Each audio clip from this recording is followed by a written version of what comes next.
of you think this is what I do all day? I hike, I just stand with my arms spread wide open, facing the sun, staring at the gorgeous scenery around me. And this is the sum of my RV life. How many of you really think that? How many of you really think that this is carefree, it's vacation, and that it's an escape or an answer to all of life's problems? I think most people who watch RV videos and read blogs and see us out here living our lives, I think a lot of you do get that the reality of RV living isn't necessarily all fun and games, that it's still life. But I have seen in the last year a lot of videos about people who come out here and are surprised at how challenging it is. And so that really got me thinking that I needed to do a video to give people some realities and to say, you know what? RV life may not be right for you. My name is Carolyn, and this is my RV life. And it is very much right for me. I love living in an RV. I love the challenges. I love the everyday, sometimes uncertainty. I love the adventure. I love waking up in the morning and not knowing where I'm going to be sleeping tonight. All of those things are what make me thrive out here. But I am not everybody. Everybody is not me. And for some people, and I'm going to say something right now that is going to surprise a lot of people, and it might be really hard for some people to hear, and it's contrary to what some other people are telling you. You listening very, very carefully? I really want you to hear this. RV living, van dwelling, is not for everybody. That's right. I don't think everybody should be out here. I think it takes a certain kind of person, not right or wrong or bad or good or better than or less than. I just think that there is a mentality, an attitude, and even a skill set that makes survival out here necessary. So today, I'm going to talk about the 10 reasons RV living may not be right for you. And I hope that you'll listen to this and understand that this is solely my opinion, based on my own experience being on the road and many of the challenges that I have faced, and also just seeing other people out here, those who thrive and those who don't thrive, those who come out here and really make the most of every circumstance and are able to deal with the challenges that are thrown at them, and based on the experience from what I've witnessed of other people who come out here and not only make it work, but who thrive out here. There are a lot of people who can make anything work. The question is, are you going to be happy? So let's talk about the 10 signs that RV living may not be right for you, and let's get started.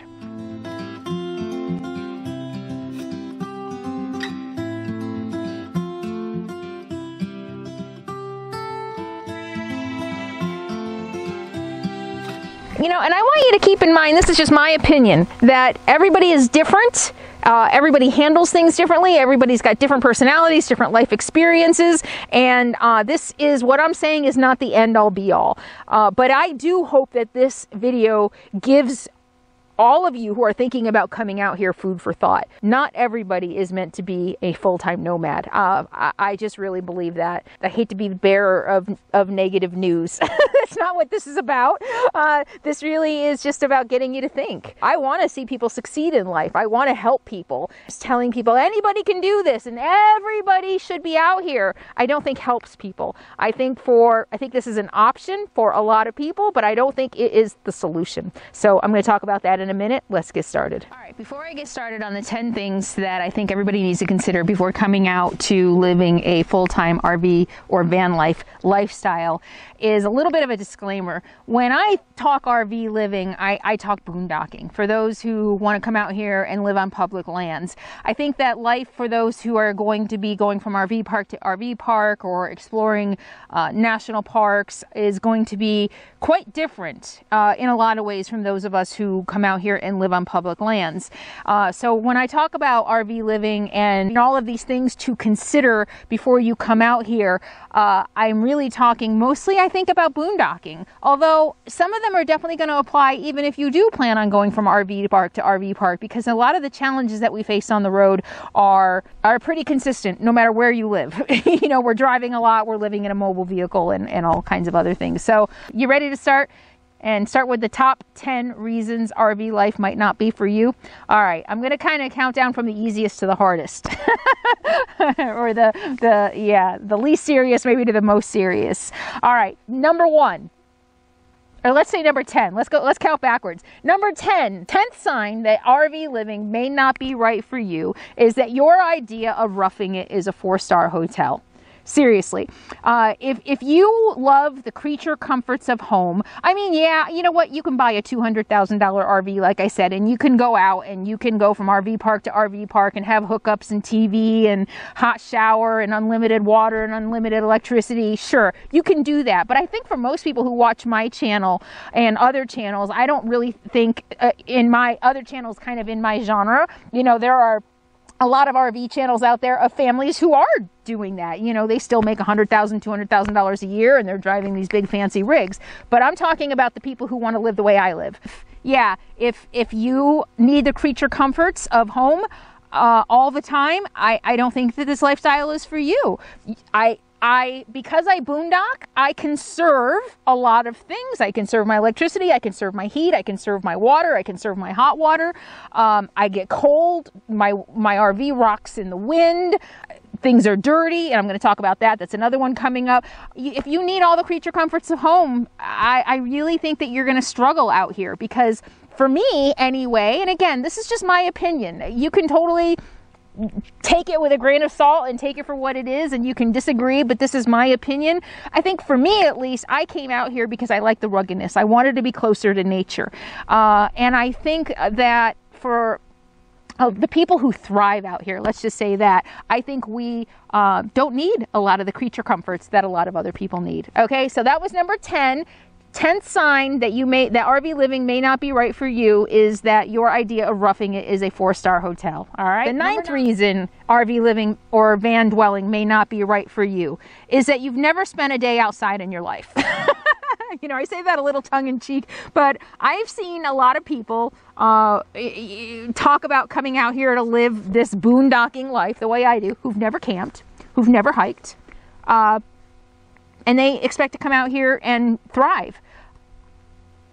I don't see how that can work. It's like being, you know, I'm on a lot of the groups for hiking, the Pacific Crest Trail, the John Muir Trail, the Appalachian Trail, and I've seen a lot of people, well, Wild made it fit. Well, I think she was at least a hiker. But a lot of people who have never ever hiked, they've never set foot on a trail before, want to go out and hike the PCT. And everybody's just like, no, you need to hike first before you tackle 2,500 miles. And I feel the same way about boondocking, living in an RV the way I do.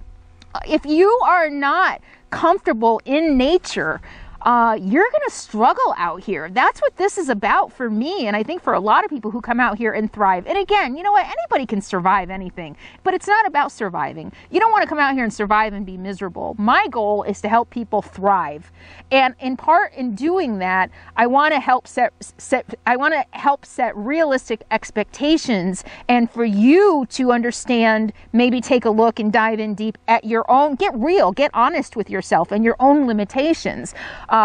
If you're not an outdoorsy person, I can't see this working for you. Again, if you're going into RV parks and you've got hookups all the time and you're in national parks, that might be a different story. But if you are not an outdoor person, if you have never camped before, I don't see you being happy doing this. I suggest, if you do think you want to do this, go camping. Go buy a cheap tent, put it in the car, and start camping. Literally, like, just go camping.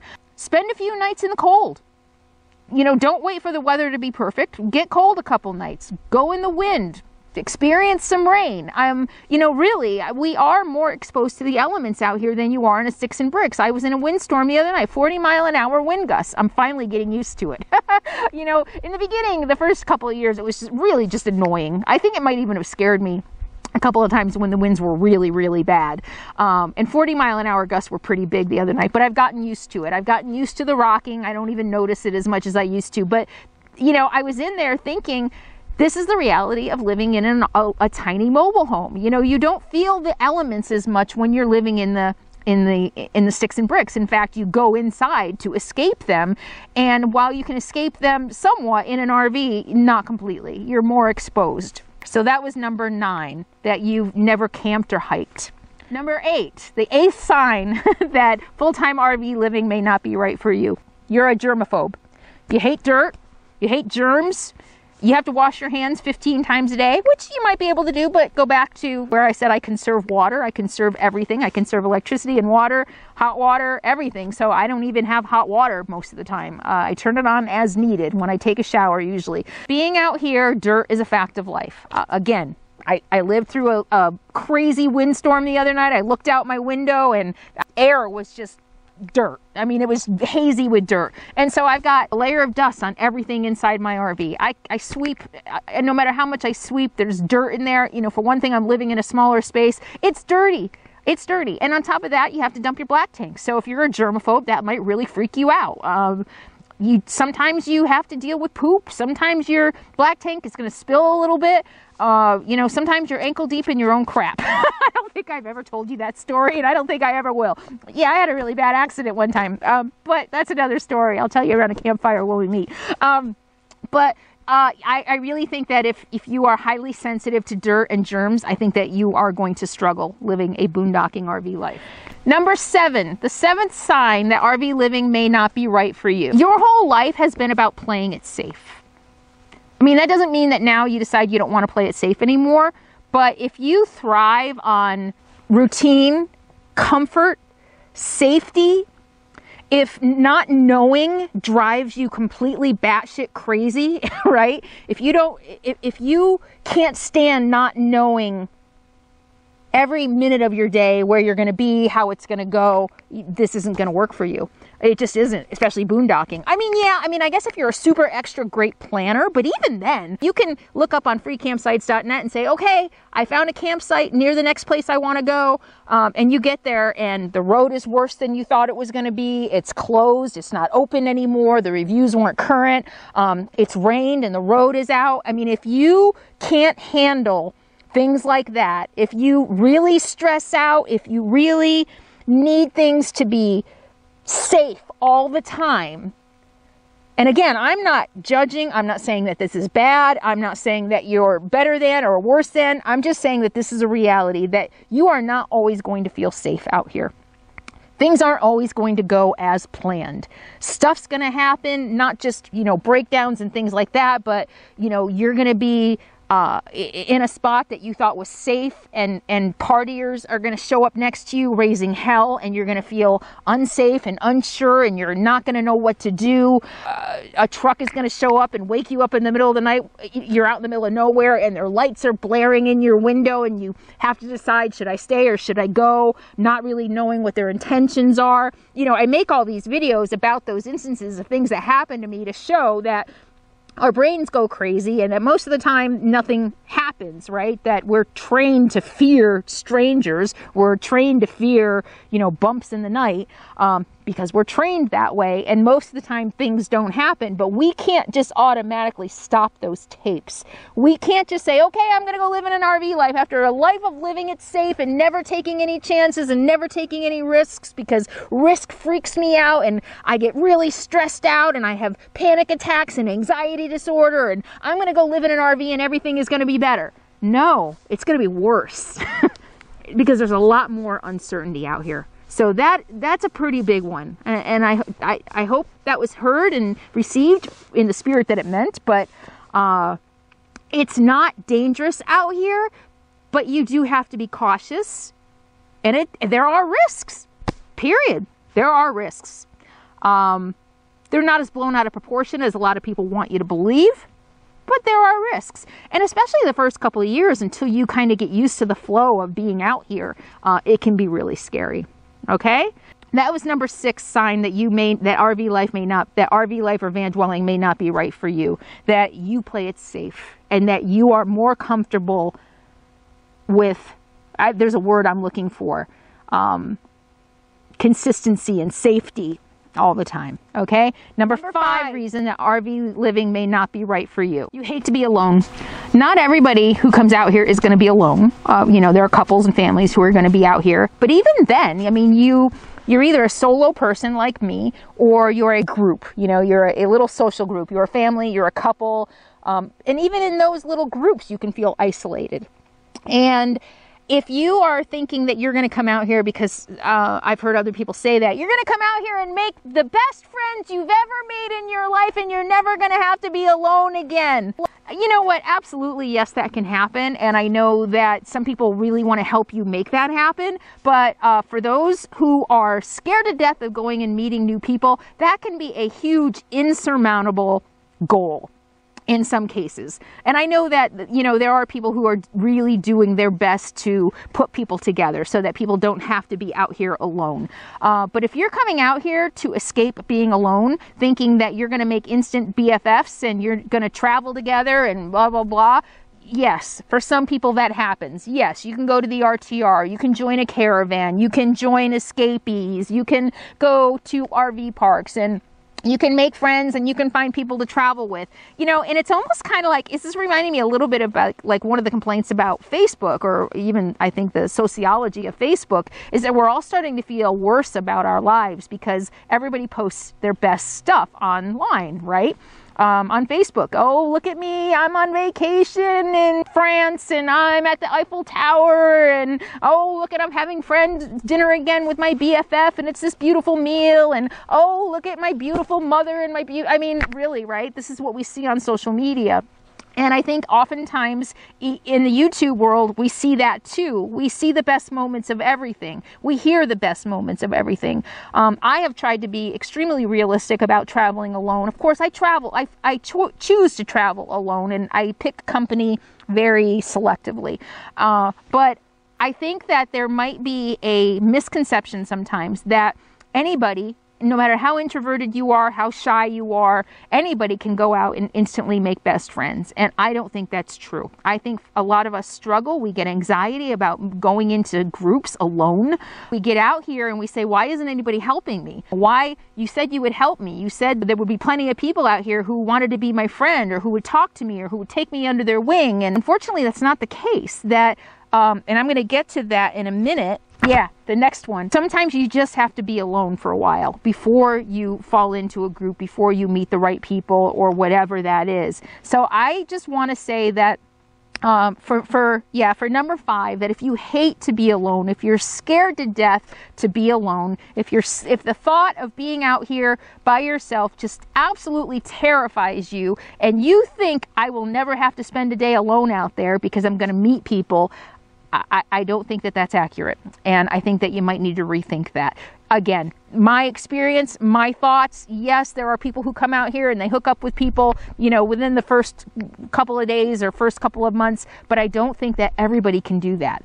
So I just wanted to say that you're going to need to prepare for that. I met a woman on the John Muir Trail who, I knew as soon as she approached me, I knew she was miserable. I was almost at the end, so she was just at the beginning, because she was going the opposite direction, which is the direction most people go. Most people go southbound. And so she'd been on the trail maybe 4 days, and you know, she kind of had that, like, I'm going to you face when we passed. And I think we made eye contact, and I said hi, and sure enough, you know, she started complaining right away, which is fine. She was not having a good time of it. And one of the things that she said is, I'm lonely. Where are all the people? I thought I was going to see tons of people. I thought I was going to be able to hike with groups and make friends. And, you know, she's like, if I wanted to be alone, I would have stayed home. I'm home alone all the time. And I can't remember. I actually wrote about it, and now I wish I remember what I had written, but that just kind of reminds me of this. You know, going out and hiking the John Muir Trail, just because you read that there's 1 million people on the trail, does not necessarily guarantee you're going to make friends. And the same out here, that if you're alone in your life, and I'm going to get to these are kind of deeper issues that I'm going to get to in a minute.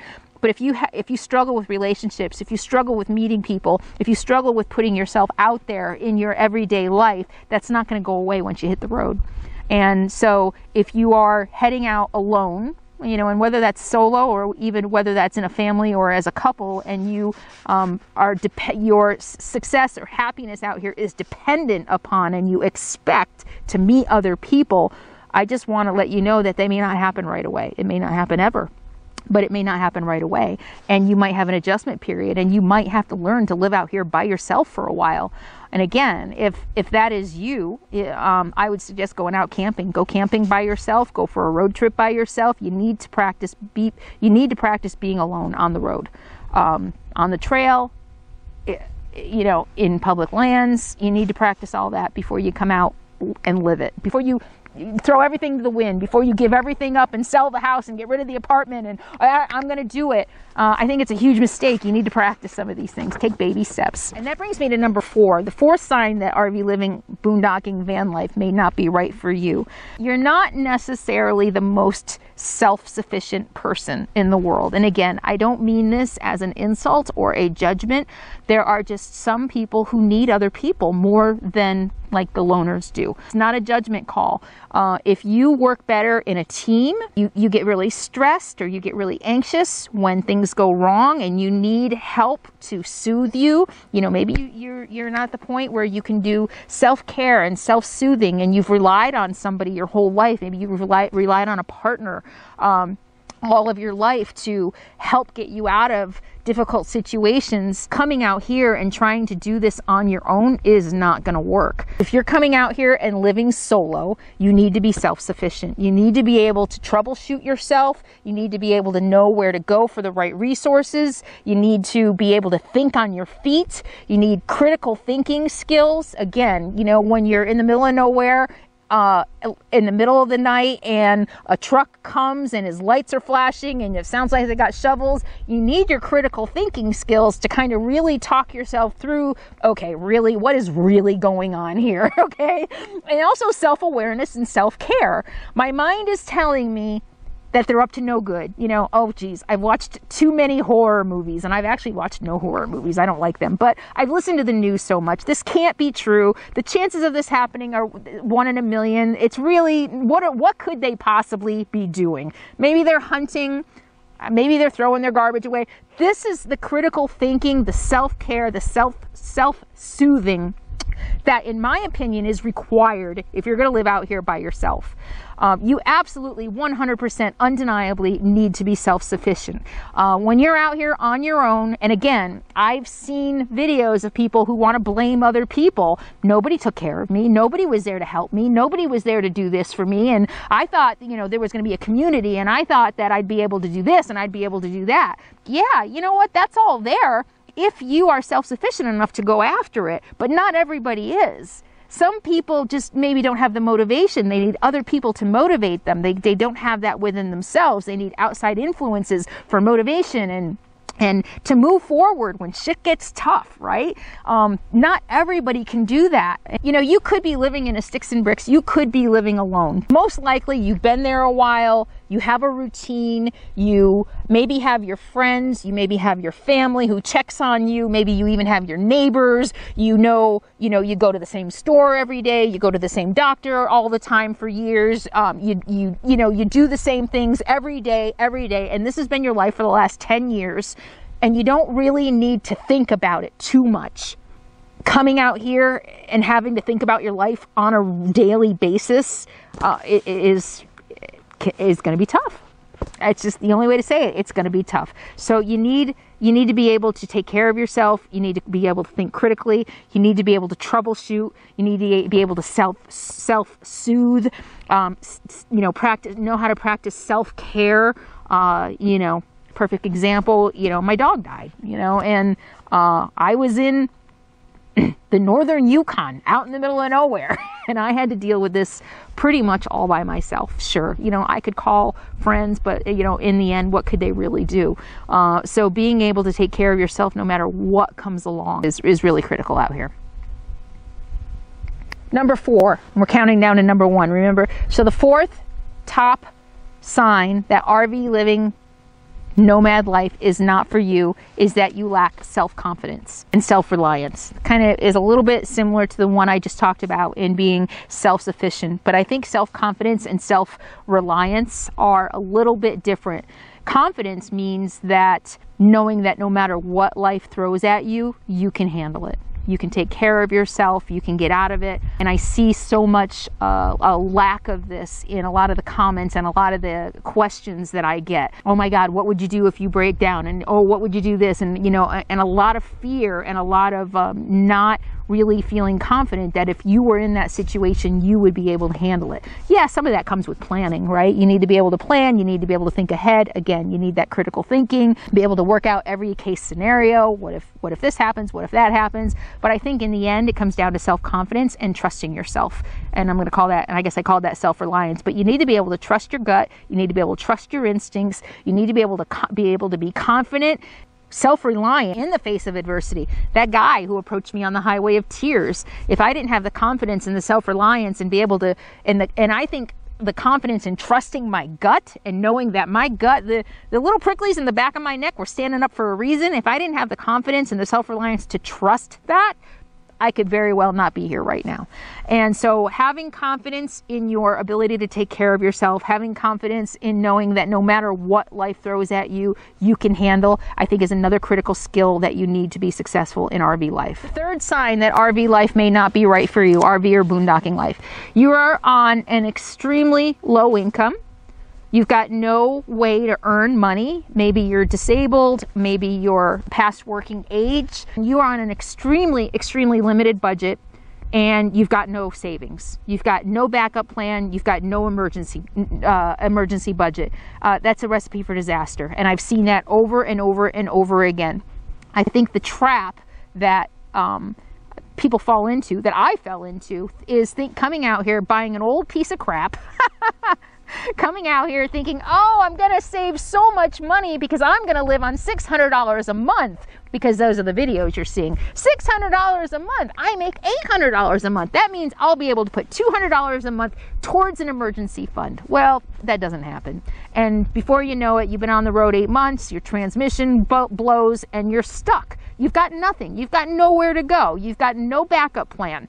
I'm going to be honest with you, don't do that. Absolutely do not do that. If you've got no earning potential, if you've got no savings, if you're living on $600 a month, no, I don't. Again, there are exceptions to every single rule. There are people out here who are doing that and are doing it well. And maybe you have somebody who can fix whatever breaks for you and they're willing to do it for free, or you have somebody who's going to come out and bail you out. But again, let's go back to self-sufficiency. You know, not everybody has that. And if you don't have that, and if you're going to come out here thinking that miracles are going to happen and you're going to be able to save a bunch of money and get that $3,000 emergency fund within a couple of months, you know, before, fingers crossed, before anything breaks, it's a recipe for disaster. That's not going to work. That is a sign that RV life is not for you.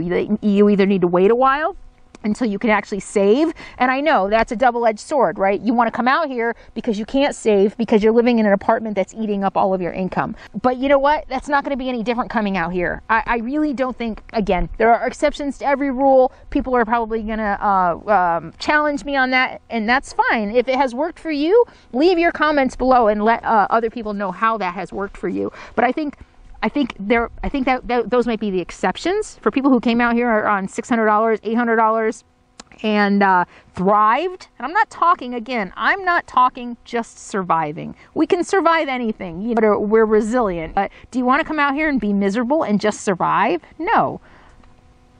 So make sure you have income and at least an emergency budget to make this work. Number 2, the second sign that RV living may not be right for you. You think it's a vacation. If you think that coming out here is all fun and games and all, you know, beautiful scenery, beautiful drives and relaxation and R&R, then no, it's life. And stuff still happens. You still have to adult. You still have to pay taxes and pay bills and bank and go to the doctors and all those other things. Second biggest sign that RV living isn't right for you is that you really expect it to be a full-time vacation. Even if you're retired, I mean, for those of us who have to work, it's definitely not a vacation. I mean, anybody who's out here, you know, best laid plans go awry. You know, I thought, oh, I'm going to work less. And, you know, you don't. I don't know. Maybe some people do. Vacations last 2 weeks, right? 3 weeks, maybe a month. And during that time, your normal everyday life gets put on hold. You don't have to really think about bills. You don't really necessarily have to think about laundry. You don't have to think about getting an oil change. You don't have to think about the tune-up. You don't have to think about repairing the roof. You know, that is a very specific small time period where you literally take a break from reality, right? That is not what RV life is. RV life is definitely not taking a break from reality. And in fact, it kind of almost amplifies reality. And that's why I've said before in videos, I like it. I like the adventure. I like the adversity. This is what makes me feel alive. But if you don't thrive on that, if you don't thrive on adversity, if you don't thrive on adventure, if you think this is going to be that tiny window 2-week vacation where you just get to sit around the pool and drink Mai Tais all the time and not ever have to deal with anything, no, that's not the case. And so you might need to rethink that one. And finally, the number one reason RV living or van dwelling, nomad style boondocking may not be right for you, and this is a big one. This is kind of more the internal journey than the external journey. I think this whole list pretty much was. But this is really serious, and I really hope that you will pay attention to this. This is not going to fix you. RV living is not a cure for whatever in life ails you. It's not going to make you less lonely automatically. It's not going to make you more popular, more happy, more free, and less anxious. Whatever you're dealing with personally, internally, and even externally in your everyday life, you're going to deal with out here. Except out here, you also have the added challenges of living, because it is a little bit, I've joked and I've said, it's not really that hard, and it's not hard, but it is a little bit more challenging. I don't know, that might be I just totally contradicted myself, didn't I? I don't know. I mean, it's more challenging, but that's what I love about it, and I think that's what a lot of people who live out here love about it. The fact that I feel like an active participant in my life rather than a passive participant. Earlier, I talked about how, in my sticks and bricks, when I was living my other life, I'd get up in the morning, I'd work, I'd go to the gym, I'd come home. I'd go for a walk with Capone, I'd come home. I'd go to a meeting to see a client, I'd come home. I might go out and have dinner with friends, I'd come home. But it was almost like it wasn't completely structured, but there was some structure there. I guess structure is the good word. This life can be structured if you want it to be, I guess, but for me, it's not. It's not very structured. And so when I say that this life is challenging, but it's not hard, I think that's what I mean. I mean that you're kind of being pushed out of your comfort zone. You're being pushed out of all the normalcy that you grew up with, all the normal structures that are in place of life. And so in that way, it can be more challenging. But I don't think it's mostly not that difficult. But if you are expecting to come out here and cure all of your problems, you're gonna fail. There's no other way to say it. You're gonna fail. When I first started, especially, people said, "What are you hoping? What are you running from?" Number one, what are you running from? What are you hoping to find out there? What are you trying to escape? And my answer always was, I'm running to something. I'm not running from something. I'm not trying to escape anything other than a life that doesn't fit me anymore, that maybe never fit me. But I'm not trying to escape my problems. I'm not trying to escape myself. What was the other one? I said one other thing. What do you hope? Are you hoping to find yourself? And this might be controversial, and a lot of people may not agree with this. For me, this is my experience. I'm just going to share my experience. Getting out here was a result of finding myself. I didn't come out here to find myself. I found myself, and then I came out here. I suppose you could come out here to find yourself. But again, if you're going to be alone, living in the woods or living in the forest or living on public lands and doing it alone and trying to do so many things that are out of your comfort zone all at once, like, oh, I'm going to go meet new people. Oh, I'm going to travel a lot. Oh, I'm going to go live on public lands and learn how to sleep in the woods by myself at night. And oh, I'm going to, travel to a new state, and I'm going to learn how to work on my RV, and I'm going to learn all my systems and how my batteries and solar. And I mean, literally, can you imagine this is what a lot of people are doing. You're trying to do all of that all at once. I've been living alone for a long time. I'm an introvert. I'm challenged with relationships. I don't have a lot of friends. I'm very structured in my life. I've been doing one thing for a long time, and I'm going to go out in an RV and everything is going to change. My life is going to be beautiful. Not considering all of your everything, every tiny thing in your life is going to change living in an RV. Everything. There are so many things that you're going to have to adjust to in the first year, that I think that's why a lot of people fail. They come out here and they think it's going to be fun and games. They think it's going to change them. It's going to make them happy because you've been miserable in a relationship, or you've been miserable in a job, or you've been miserable with whatever you've been miserable with. And you think coming out here is going to be a cure because you think it's a vacation. You know, I used to go on vacation and dream about being on vacation all the time. That's not what this is. This is life. And there's a saying, no matter where you go, you take you with you. And that is not only is that no different here, but on top of taking you with you and having to deal with the same issues you've always had to deal with, relationship issues, intimacy challenges, you know, being able to take care of yourself, being able to set healthy boundaries, being able to trust your gut, you're still going to have to deal with all of that out here. Plus, you're going to have to deal with getting to know your system, your rig, you know, dealing with breakdowns, finding camps, learning how to be alone, learning how to sleep alone at night with not another soul around. Can you see now why that may not work? Right? So coming out here isn't a cure. It's not going to cure you. It's not going to fix your problems. It's not going to solve your financial problems. I mean, it might eventually, it could, but you still need a plan. You still need a safety net. It's not going to change you, you know. I mean, you still take you with you. I make no secret about the fact that I've been in therapy a long time. I'm still in therapy. I still have weekly sessions. I didn't come out here and automatically not need therapy anymore because nature is so healing. No. I still brought me with me. I still brought my baggage and many of the challenges with relationships and friendships and understanding people and beating myself up and my guilt complexes and my shame. And I mean, you know, I could go on and on and on about all the things that still came with me that I still have to deal with all the time. And I would hate for somebody to watch us and think that this is a party and it's a permanent vacation and that life is perfect, because it isn't. And I hope that these 10, oh, was that 10? Yeah. I hope that these 10 things, you know, these 10 signs that RV living, van dwelling, nomad life may not be right for you really gives you some food for thought. I'd love to hear from you. Leave your comments below. Write to me, email me. If you're on Patreon, I really want to hear from you, and on Facebook and the fan club. Write to me and let me know what you think. I really want to know if this gave you some different, new food for thought, some things that you hadn't considered. Again, I'm not trying to discourage anybody from coming out here. My goal is to help people, but I want to help people also realize their potential and their limitations. You know, just because RV living may not be right for you doesn't mean that, you know, you can't change.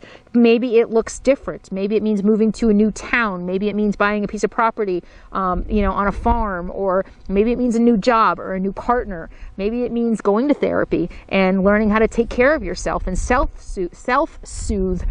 Maybe it means that, you know what, okay, I heard a lot of what Carolyn said in this video, and maybe I'm just not quite ready yet. And so I was planning on going out next year or next month, but maybe I need to spend a couple years working on some things before I do that.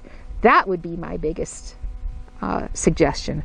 I had to do a lot of hard work before. There's no way I could have done this 4 years ago, 5 years ago, 6 years ago, or, you know, 30 years ago when I was a teenager and thought about doing it. I had way too much stuff I needed. There's no way. And there's, oh my God, I think about myself if I tried to do this drinking. you know, oh my gosh, yeah, I don't even know if I'd be alive right now if I was still you know, an active alcoholic doing this. So I really had to work through a lot of things before I came out here. And I think sometimes when I make videos, all of that background information, if you're only watching one video or two videos, all that background information and all that hard work isn't evident. It's not obvious, and it might look like I'm just glamorizing a life that I had to work actually very, very, very hard to achieve. All right, I hope you found that helpful. I really hope it just really gets you thinking. I want to see you succeed in life, whatever it is, and if that means coming out here and thriving, great. But if that means something else, I encourage you to seek that out as well. Okay? Thanks so much for being here. Thank you for subscribing to my channel. Thank you for liking my videos. Thank you for joining Patreon. Thank you for following me on Facebook and Instagram and being in the fan club and shopping my Amazon store and buying my t-shirts.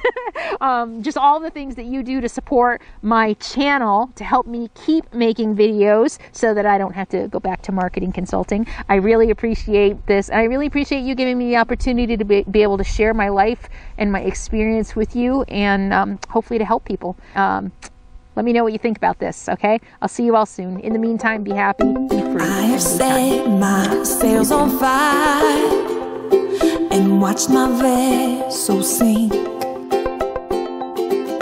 'cause I've seen the shores of every tide, but I still wished I was in your sea. I had buried my wandering heart